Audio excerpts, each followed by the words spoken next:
Welcome to What's Left, a weekly political discussion challenging the mainstream left. I'm Eduardo Barca with co-host, teacher and socialist Andy Lipson, and community organizer and socialist Kenny Cepeda. We are online at what-s-left.webnode.com. Just a quick reminder for folks, please rate, review, turn on your notifications and subscribe. Thank you. Today we will be discussing the Bolivian elections, which took place on Sunday. And this is a topic that Kenny informed me to discuss for this week. So I'll hand over it over to Kenny so that he can give us a sort of a brief synopsis of what's going on in Bolivia. I guess maybe let me share why I thought it was important to discuss Bolivia. So every week we discuss it, different topic, what's relevant. And to me, Bolivia sticks out, especially from what happened a year ago in the elections in November, where the Organization of American States called fraudulent elections. And so it basically forced Evo Morales out of power. And Evo Morales has been accused of being a dictator and dictatorial tendencies by a lot of foreign powers. And so under pressure, under threat of violence, and the military throwing their support against for the opposition, I guess, of Evo Morales resigned and fled the country. So he's currently in exile. And so the elections happened on Sunday, and it was kind of a reaffirmation of what happened last elections, or at least it goes back to what happened before, what happened now. And I think that the analysis kind of sheds light into what actually happened in November last year. Okay. So in November last year, the elections were held in November, and there is a long count, and there's a formal count of the votes, and there is also a short count, a quick count that is shared to the public, and this is in the Constitution of Bolivia. And so the short count, the quick count, is reported, and it just shows a snapshot of what's happening. So the trend was that Evo Morales the party was winning, not with the majority they needed to avoid a second round of elections. And for some reason, the electoral college or the electoral officials decided to cut the count at about 83% of the total votes being counted. And so Evo Morales was leading not by the 10% that he needed as a margin of difference, and not by the 52% that he needed to avoid a complete, second round of elections. So they decided to cancel the quick count, and the opposition called foul, saying that that looks suspicious. Why are you stopping this reporting, even though they've done this in previous elections in Bolivia? It's been known that they've stopped it at around 85%. And so it wasn't that unusual. And so the next day, they restarted reporting the quick count. And at that point, about 95% of the total votes were counted. And Evo Morales had just enough over the 52% he needed to avoid a second round election or a runoff. And he also had just over the 10%. And so, but before, so again, this is the unofficial count. And then this is where the Organization of American States comes in, and they called fraud. They said there's something suspicious.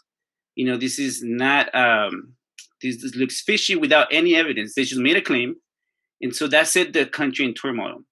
The police mutiny in major cities, the military put their support, or they basically called for Evo Morales to resign.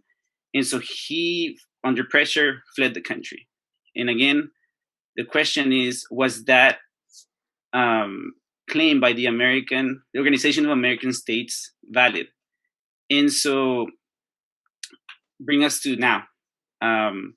What happened this last Sunday is that even after 25% of the votes counted, the count was so overwhelmingly in favor of the Evo Morales party that they claim that Evo Morales' ally Luis Arce is the new president. So it reaffirmed what was happening in the last elections. We said that the mass party, Movimiento al Socialismo, or the party of movement towards socialism, has massive support. And again, these elections were held under the scrutiny of the current administration in power, a right-wing administration legitimized by the U.S., legitimized by the Organization of American States. And so they can claim foul now. And it was so overwhelming that even only through 25%, the opposition conceded. And so now they're poised to take control of power again, the party of Evo Morales, even though he's in exile. This was something that I had heard about last year when there were many calling out Evo Morales for trying to take on a fourth term, and people calling it also fraudulent elections by the people in the beginning, and then he did flee to Mexico at first. That's how I had heard of this, because it was in the news there. And I suppose this is important in the sense related to elections, that I see a connection as the importance as to why it was brought up, Kenny, is because there is strong support for Áñez, or there was support for Áñez by the U.S. political ruling class. But anytime there is some form of a populist movement happening on the left side, there are certain forces within the U.S. state that are going to try to meddle with the elections. And this is the connection I can see as to why I thought it is related to what we've been talking about recently in our most recent episode 2 weeks ago, when we discussed the meddling of the elections by other states onto the USA. I think that this is quite like in Honduras as well, with Hillary Clinton not actually stating that it was a coup, and also the meddling of the elections in Venezuela by the U.S. and as well as in Nicaragua. And there is has always been the USA meddling with other people's elections, but when it happens to them, all of a sudden it's suddenly called out as the most worst thing that anything could be done, and it just shows the hypocrisy. So I suppose that from that angle, it is quite related to what the discussions that we've been having in the U.S. That's how I see the importance of this. So I appreciate that you brought it up. Yeah, I mean, I think I'd like to talk about, because the left is celebrating these results, and I think I want to talk eventually about that. Because I think I have questions. No, I don't celebrate these results. I'll tell you that right now. And I think it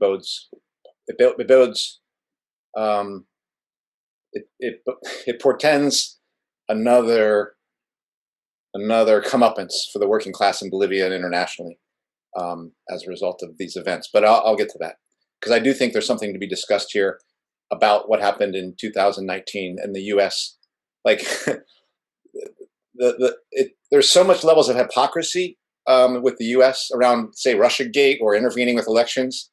The U.S. literally foments a coup in Ukraine, and there's a claim that Russia is maybe putting a small little finger on the U.S. elections, and they talk about it as if I'm not even sure they're doing that, honestly, or at least the effect.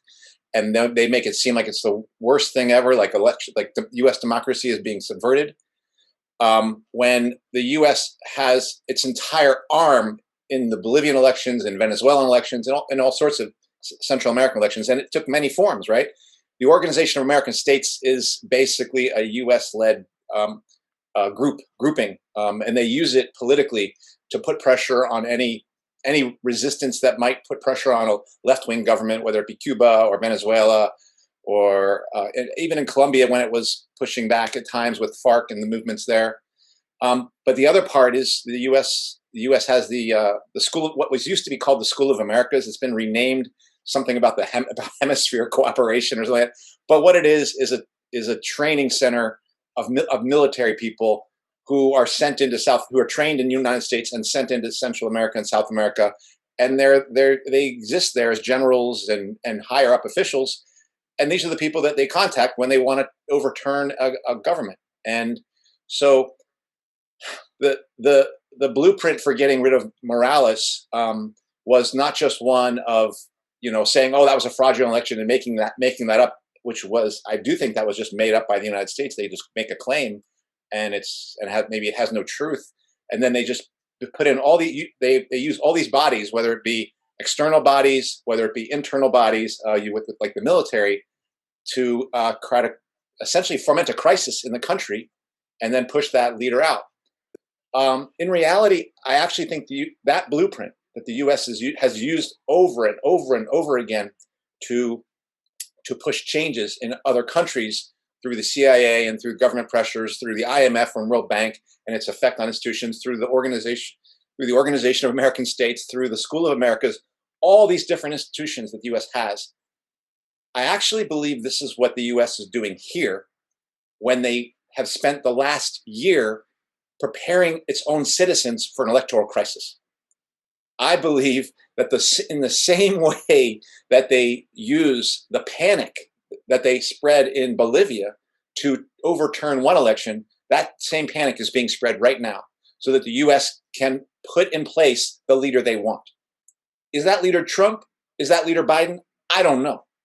But here's one thing I do feel, is I do feel like we're being set up to pretty much be exposed to a U.S. election that's going to be run like a Central American election or a South American election, where the U.S. is putting its entire hand on the operation and trying to make sure that it gets the outcome it wants. So that's what I would say. I would say, yes, there's partly the stuff I've said about how election fraud has been exposed in the DNC and the Democratic National primaries and things like that. That the numbers, the difference between exit polls and the actual numbers that came out are standard highlights for fraud in any South American election. But in reality, the U.S. operation in Bolivia is right now I think is a blueprint for what the U.S. is right now doing in the United States prior to its election in 2 weeks. If that makes sense. Yeah, I think it's very interesting that you bring that up, because again, the Bolivian case is not new. Like the model, the blueprint that you said is happening in pick your country, basically, in South America. And they've installed right-wing military heads to rule by force and impose their will on people. So this is what they've attempted to do in Bolivia. And so it's funny because it reminds me of Russiagate. Russiagate from the left, from the liberal left, is essentially that, because one of the things that they always accuse South America and any other countries is that people are too ignorant. People are manipulated, to be able to elect someone like that. That people don't know what they want, that people need to be educated, basically. And so that's what the claims that are here in the US from, the right wing, that how could they, they couldn't have done it without, because they're so ignorant, they're backwards. And so there is an element of, like condescending or, attitude of superiority, and some racism too, because even like, I think that was one of the topics we might have discussed this week, but, when Black artists or Black prominent people pull behind Trump, the left accuses them of them having something wrong with their head. Like 50 Cent. Exactly. So Yeah, and so the left accuses them of being, like I think Lipson, you said this, like as if like the Democrats own Black people and Latino people, and so that's actually racist. To say that people don't come up to their own conclusions as to why they're supporting Trump. Yeah, and can I be clear about the Ice Cube thing? Ice Cube never supported Trump or Biden. He just was willing to meet with Trump people over his plans for trying to get money into the Black community. So I just want to be clear about that. I think Kanye West and 50 Cent have actually said they supported Trump, but Ice Cube just said, I don't support either of these fools because I think they're both against me. But I'm willing to make a deal with anybody who's willing to talk to me. And Biden told me, like, we'll talk to you after the election, and the Trump people were willing to talk to me now. And for that, people went after Cube. But I don't want to go too far into that. And I would say, Eduardo, you pointed out something important that some people might, which I get short memory or like a myopic view of politics, would look at Trump and say, oh yeah, this is a racist dude doing something racist in Bolivia. But you brought up Honduras. Obama and Hillary did the same thing in Honduras. They directly intervened in those elections. That they celebrated. That's it. They did it in Libya, or like politics in Libya, and they celebrated it in public. And they're so braced to even like make a celebration out of it. And the ruling class overall. I wanted to bring up Elon Musk. Stating in a tweet, but he stated that basically we, the U.S., we will coup anybody we want, and you better deal with it. And this is a person that will benefit from American companies having a hand in the Bolivian lithium, for whatever BS green revolution, that he's supposed to lead. And so there is hypocrisy, and ultimately the goal of the ruling class is to get their hands, put their hands in these resources, put the people they want, they can handle, or that have the interest of the U.S. in their mind. And it's not, racism doesn't come just from a white dude towards people of color. That's what I'm saying. And so this whole thing is racist. Capitalism is racist, period. And it doesn't matter who executes it. But we seem to have this notion that racism is only white on black, or I wanted to just touch on what you said, though, that some people think that people don't vote based on being informed, and how the left almost patronizes, the people who might support such a right-wing populist movement or any other candidate that's not of their own on the left. Do you think that, I guess I'm struggling around this, but I'm wondering if you, either anyone can answer this, that most people are informed on political policies and politics of the society and what's going on. I'm grappling with that, just to be honest. But and then I'm not just saying in South America, I'm talking about the U.S. And in anywhere really. I've always grappled with that notion, just even in conversations when I'm talking with people, how much there are gaps within their understanding of what's going on, and also how much now, especially maybe because I also grew up in the social media sphere, how much information they're getting. Like from my cousins, I when I talk to them, a lot of things they say. I have 18 cousins on the side of my father's side. They're my primos hermanos, and I speak to them, and we're in a group WhatsApp chat, and the stuff they post sometimes, and the way they conclude about things, it's not very. I'll just judge my own family. It's not very critically thought out. For me, yeah, the point is to have discussions, not to tell anybody anything. You know, like, this is what I think. What do you think? And I do think people are informed by their material realities. You know, the reason I think white people, or people, not just white people, you know, it's like people are turning to the right wing. Let's stop. If you look at it, at the picture globally, it's not just white people turning to the right wing. It's not. India is massive, and they have a right wing, president currently. You know, Philippines, they have a fascist right wing, president right now. In Europe, I think, I don't know what country, they just elected another right wing. Central America, the same thing. You know, what I see, so yes, people are making an informed decision. They're being informed with their material realities. That, these people that spoke of liberation, or inclusion and prosperity, in these with liberal faces, have looted their lives. So of course they're gonna have a reaction. And yes, we're not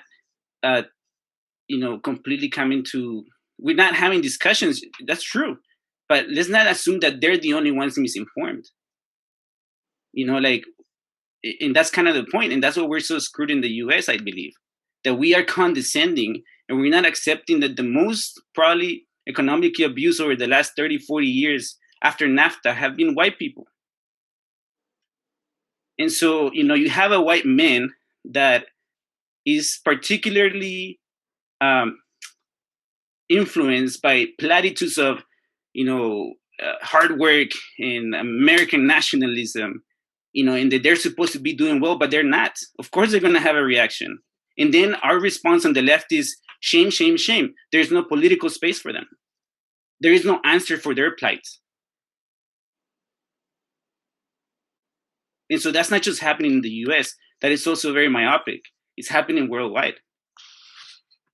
Like I said, I am grappling with it. I do find that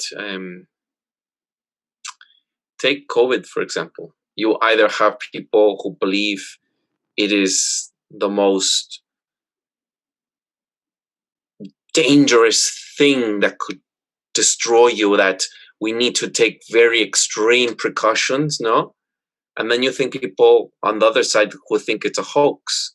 And you don't have this middle ground where, all right, let's put this into perspective. There are lots of survivors of COVID, and we should try to, telling the folks on this side, and then telling the people on the other side, saying it's not a hoax, but I have friends who won't even greet me, who won't even come out of their homes. They are locked in this confinement, and washing everything as the plastic utensils come in from the curbside pickup thing, are leaving books for 64 hours, and all these measures. And then you have other people who are also just being stupid and also getting COVID-19, and hopefully they survive, but I'm just saying that they also don't believe in it and they think it's a hoax. So there's no informed decision where we're able to make actual practical choices, because people go and have these, I don't know where they're getting their information or where these people are getting their information from. And I just feel as if most people are not quite aware, is the word, maybe I should say.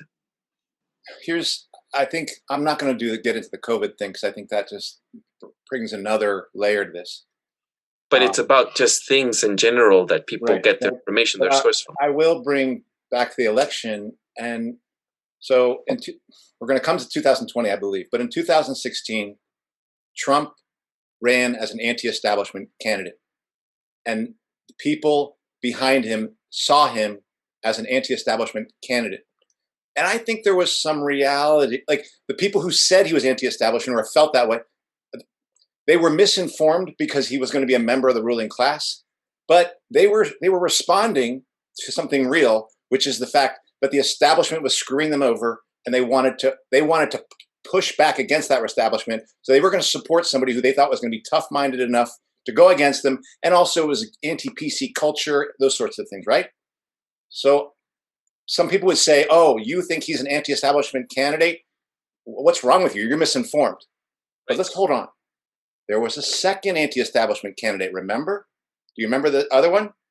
Bernie Sanders, who everyone thought, that guy's really trying to fight it, right? There's somebody from the left, AOC, Bernie Sanders. Why aren't those people misinformed? Because they are. In fact, they are probably more misinformed when they think Bernie Sanders is anti-establishment, who literally was a project by the DNC to drive people in the Democratic Party, than to think Trump. So the people who thought Trump was anti-establishment were more right about that character over there than the people who thought that Bernie Sanders was anti-establishment, when he was a complete creature and character built to support the Democratic National or the Democratic Party. So the most misinformed group was not those on the right, if you will, but those on the left who thought that Bernie Sanders was their guy. That was the people. But why does it help to say misinformed? All I'm going to tell you is I disagree with you. I disagree with you, Bernie Sanders supporter, in thinking that you have an anti-establishment character over there. And I disagree with you, MAGA person, when you think you have an anti-establishment person there in Trump. Although I'm not going to sit there and say you're an idiot for thinking that, or either group is an idiot, because that's what's being hit at you. So the only thing is, it's almost like to say misinformed is just to say, well, I know better than you. All I can say is I think differently than you. So I'm gonna talk with you and argue with you. But do I know better? I can't say that. All I can say is this is how I think. And so it is a character of the left to sit there and judge the right and people on the right, while they themselves, if by their own standards, would actually be the biggest fools on the block. If you wanted to use their lens, if we looked at the world through their lens, the biggest idiots in this world are people who support the Democratic Party and Bernie Sanders and think that they're getting an anti-establishment character. I don't agree with that. I don't think they are. But if you were going to use that framework, then the people you would think were the most foolish people in the world were the people who are right now about to vote for Biden, or the people who voted for Bernie Sanders or tried to vote for Bernie Sanders in 2016. That's my problem, is the dissonance and the hypocrisy and the inability to see that the very critique you would level at right-wing workers is one that you must come back and ostensibly put against people who think they're operating as left-wing workers, when both set of workers are being shoved into capitalist parties. And that is my problem, and that's why it just doesn't help to look at it that way, except to say, well, if those people are dumb, then we're the biggest idiots on the block. Well, if I may just respond to that. Yeah. Well, I think the difference is where, and I can speak for myself as a former Bernie Sanders supporter, that there isn't hope. I'll speak for myself. There isn't hope in a Bernie Sanders just that he'll be the savior and lead the way. That once he is in, there's room less of a other struggles are present, not the struggle against trying to prevent from certain societal rights that have been fought for to be rolled back. So rather than rolling back, there's more of a push, and I would say a transition. Of course, I realized that it wasn't going to be possible within the Democratic Party for Bernie Sanders, and that's why I let go.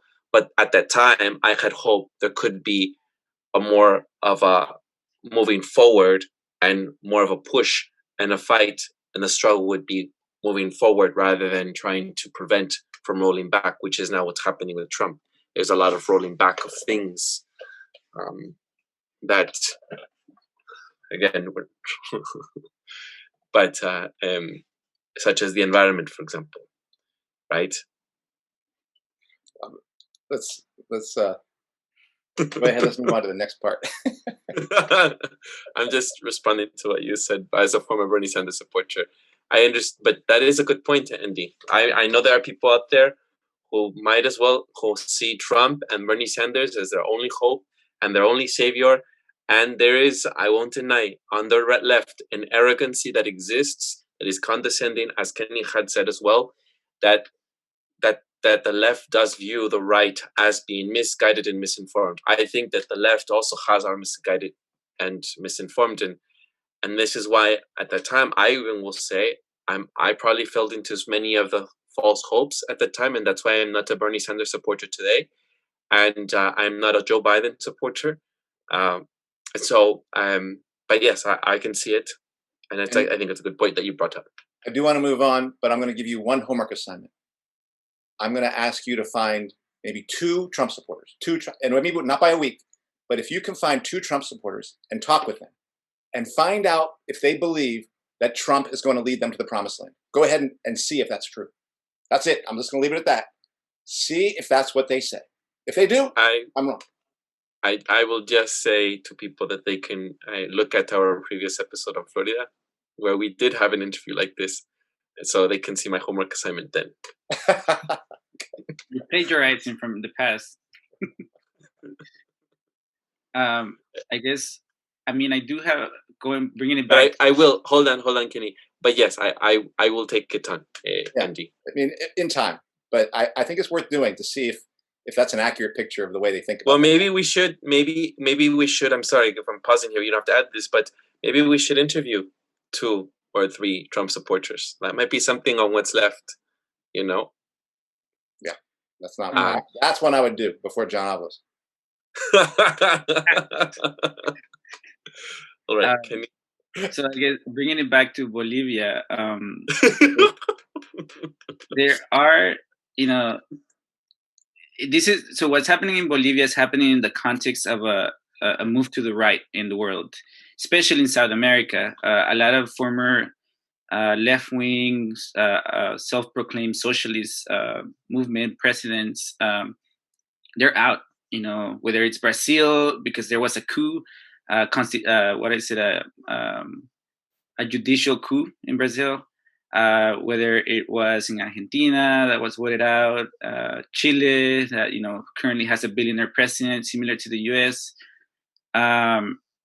So is Bolivia a point of hope? Is there something to be learned from Bolivia? Like, is Bolivia a blueprint for us? I don't know if you have any thoughts on this. I think I'll respond by saying that I was listening to the BBC recently, Andy and Kenny's best friends over there, and I like democracy now. I don't listen to BBC.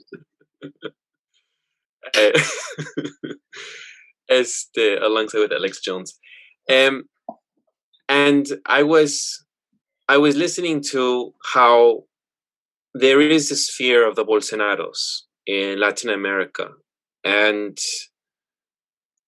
other right-wing populist movements or right-wing forces within, like in Chile right now as well, which people have gone out in protests because of they decided to go out and almost like in an anniversary of what has happened since last year.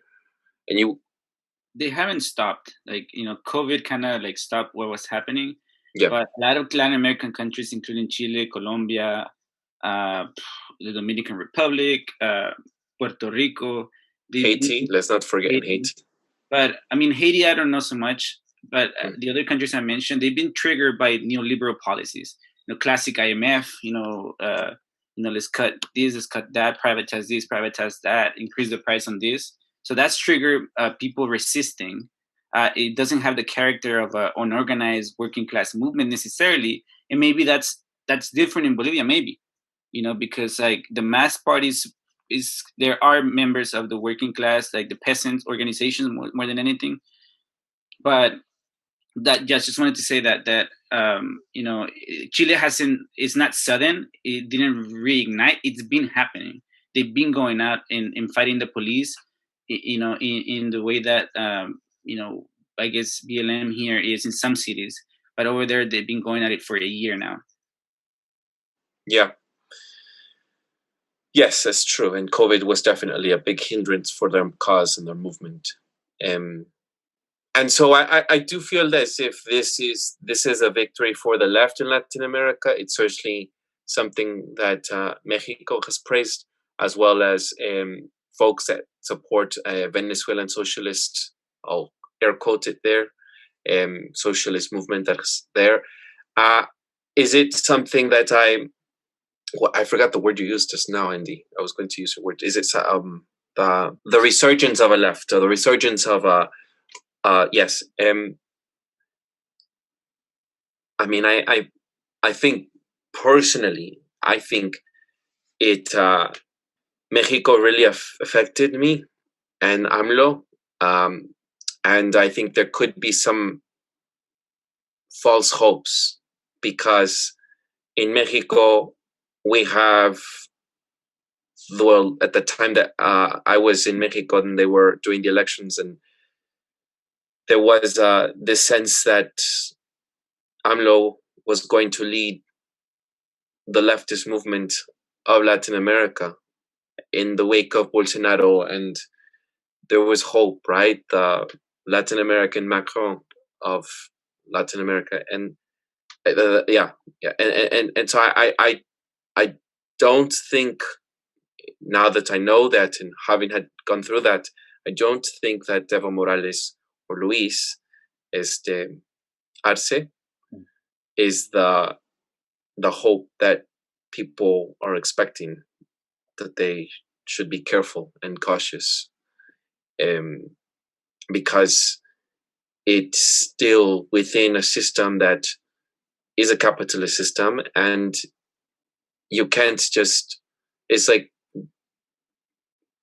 you just cannot think that just because the word socialism is in their party, the word socialism is in their party, that it will be a socialist society, and people can take notes from Mexico.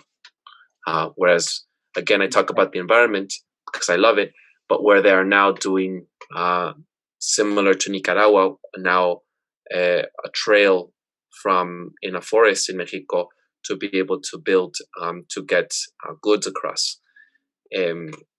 That's destroying, and that's under the AMLO administration. Or the immigration issue becoming a puppet under Trump's administration and doing the dirty work.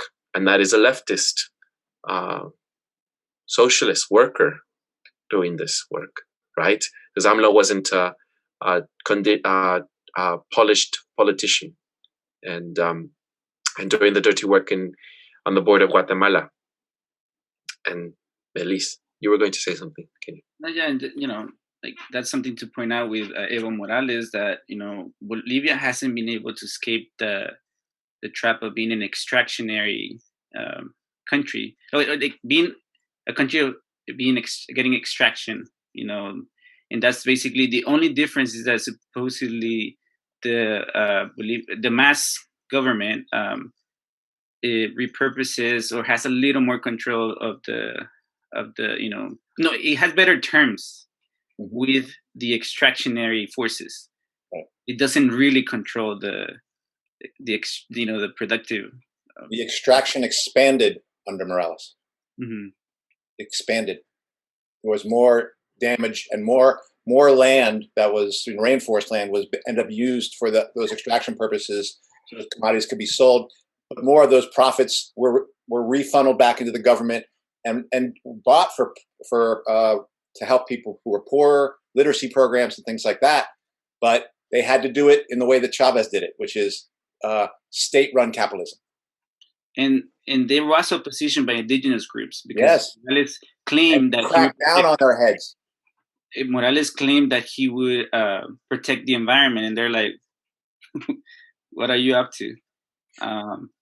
And I think this gets to something that Eduardo was touching on a little bit when he mentioned, wait, this guy Evo Morales was trying to extend his life, and because the right wing claims he was a dictator, we know that there's going to be lies, but there were left wing critics of people who were seeing how he was consolidating power in a way to push down against the very movements from the left that had brought him to power in 2006, 2003. I can't remember which year it was. So there were people in Bolivia who were getting increasingly concerned about the consolidation of power that Morales and the Mas government was using to essentially link themselves up with a growing economy, the petrol business they had, the fossil fuel extraction, all that kind of stuff, because there were some political changes. I mean, pretty significant political changes that were made in the government, but economic changes were not that much at all in terms of how the economy runs. It was just a capitalist economy. It was like Venezuela. That's how they were doing it. And then when the bottom fell out from the fuel industry and things like that, then like Venezuela, they hit the wall. And that was partly what began to lead to broke up some of people's faith in Mas, and the U.S. was able to use that, exploit that, as they are trying to do in Venezuela, to push him out and to get the folks that they wanted, and to get a firmer hand of control back in 2019. So all those things were problems then, again, and so there was no hope of socialism then, and that hope led to people's bitterness, and that hope was going to lead to a moment like this. The U.S. was able to use people's disappointment with Morales and the right wing's anger, the capitalist class anger at Morales in Bolivia, to get a firmer hand and put Bolivia on the leash. Do you think they're off the leash now? Do you think they just got off the leash? No, they are not. The U.S. knows this is a good situation. This is a situation for the U.S. where the House always wins. And here's what I mean. Arce is an economist, and he's going to be used as a left-wing justification for austerity, privatization, for all the things they're going to need to redo in the context of a collapsing economy now, because the commodity situation is not good.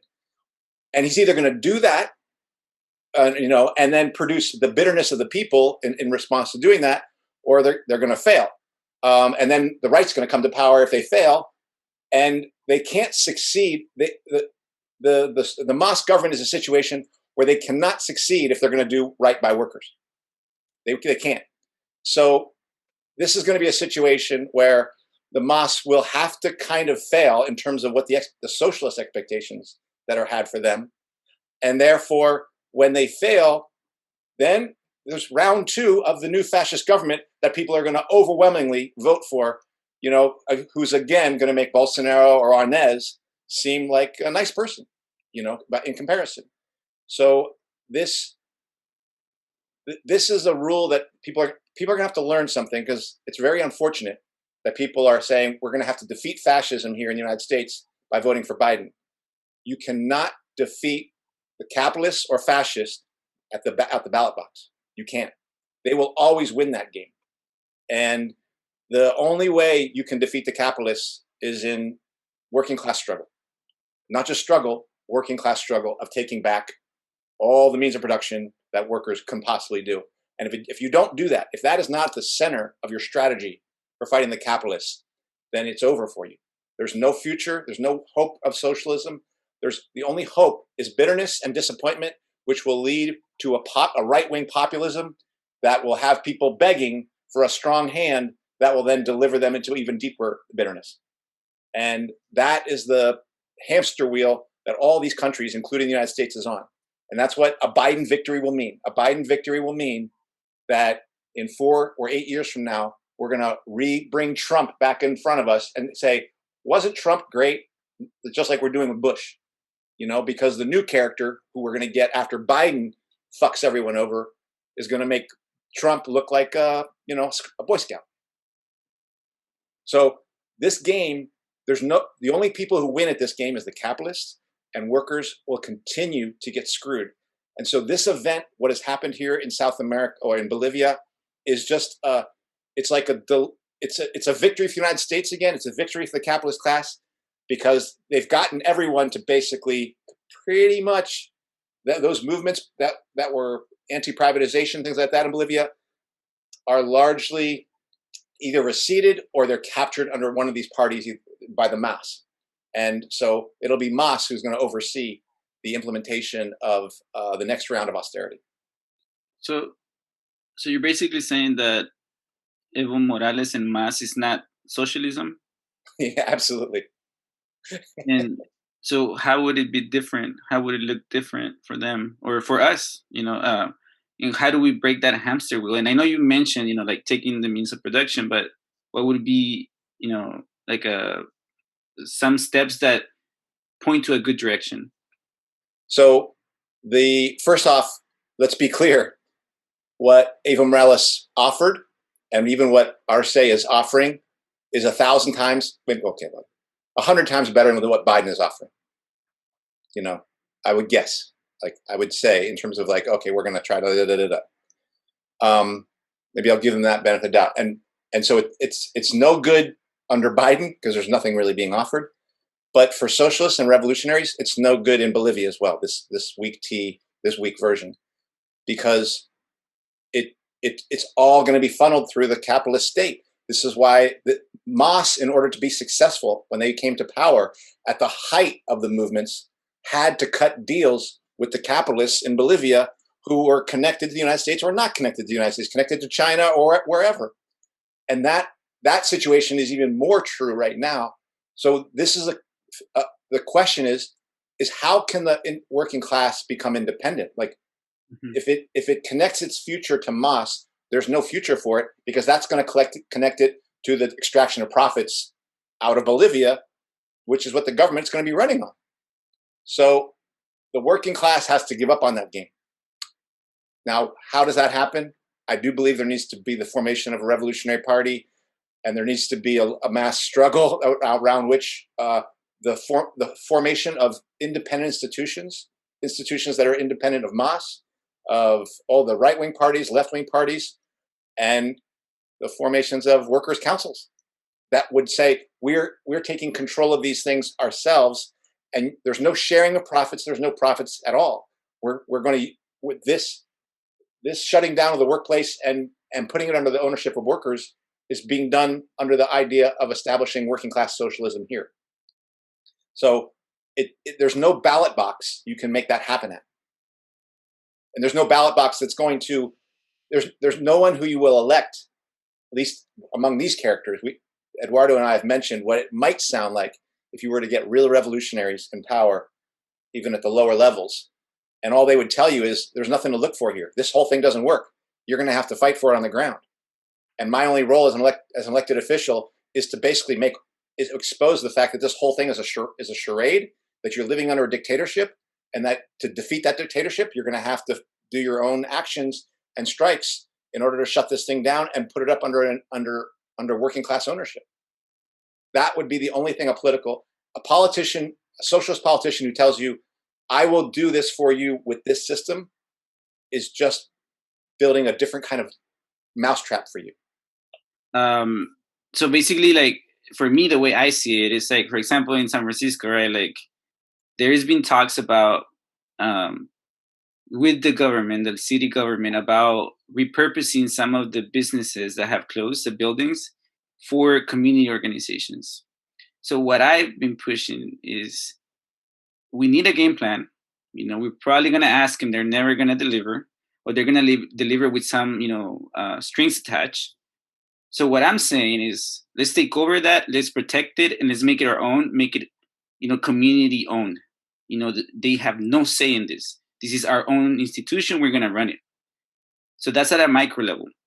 And so obviously this has to be scaled up, to more industries that are, the more important industries. And that's how I see the difference of the character of the fight, right? Like, through the ballot box, it always dies. It comes with strings attached. And like in Bolivia, just like in Bolivia here, I feel that the capitalists, even if they allow you to exist, they have their hands on your throat to squeeze at any moment. And that's what's going to happen to Bolivia. Yes, the MAS party is going to gain control, but they're surrounded, they're isolated, and they're dependent on a capitalist system who's going to choke them when they need to.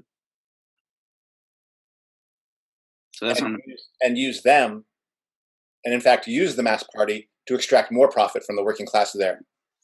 Yeah, but I know it's a good point, and this is why I feel, as a teacher who's now teaching remotely and who's been taken out of my school, how I feel that I do kind of feel we are now out of our seat of power. Because if y'all did that in your place, the only solidarity we could have offered you is to say, we'll do the same in our school and try to get other workers to do that with their schools to try to spread that. We can't offer that to you now.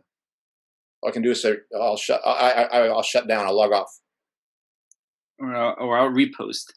Yes. And that's not what we mean by solidarity. I mean, solidarity is an act, and it's an act of war. When you make war against our class enemies, we will join you in that war. And if I can't go to my workplace, I can't join you in that war. And this is how, I see it too at a micro level, but moving into a macro level, that this needs to spread. So say we are successful for the short term, we take over that place, but the fight doesn't spread. They're going to isolate us. They're going to criminalize us. They're going to, they're going to reinforce the legitimacy that they gain through the monopoly of power of violence to coercive means. So in order to fight those institutions, we have to create our own that are independent, and this has to grow at a macro level. Otherwise it's just going to be another, flash in the pan. Yeah, and some people will learn. In fact, we should never do that again, because one, that hurt a lot to do. That hurt, and maybe we should never do that again. So people are reluctant to get their hand back in that fire because they're not guaranteed that others will join them. So you're absolutely right. It's all or nothing. Yeah, and that's kind of my goal, to kind of make it tangible, because I've been pushing like a community, like people that are talking to city officials about, hey, we want to do this. Can you please help us? It's like, no, we need this. We're doing, the job of what they're supposed to be doing. We're feeding people, we're helping people with housing insecurity, and so we're basically doing their job, and then we're begging them for space to exist. No. It's just, again, me trying to put into practice, my ideas, not just like believing in this realm of ideology. I'm pushing for this. I'm like, hey, okay, if we're going to do this, if we're going to decide to share a space for projects, our community projects, and some people like loosely, throw, pay tribute to the Black Panthers and their programs. And I'm like, so let's be more radical than just begging these people to exist in our community that we're, helping to sustain. Let's actually fight the war. Let's not pretend that, let's not put the Black Panthers in a museum. Let's put it into practice. I didn't think it was going to go this way. I wasn't sure. I'm glad, because it shows there is a connection of Bolivian workers and U.S. workers, and